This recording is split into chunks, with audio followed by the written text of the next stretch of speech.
আমি আজকে প্রথম পিঠে বানালাম পাটিসাপটা।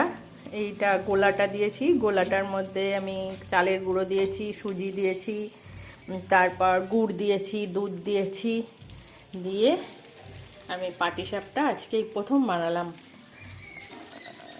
তা বাড়িতে সবাই বলছে ভালোই হয়েছে।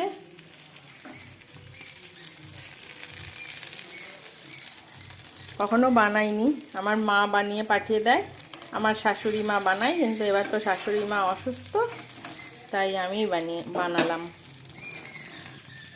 আর ভেতরে আমি সন্দেশের পুর দিয়েছি। সব ভাজা হয়েছে আর টপাটপ খাওয়া হয়ে গেছে এদের।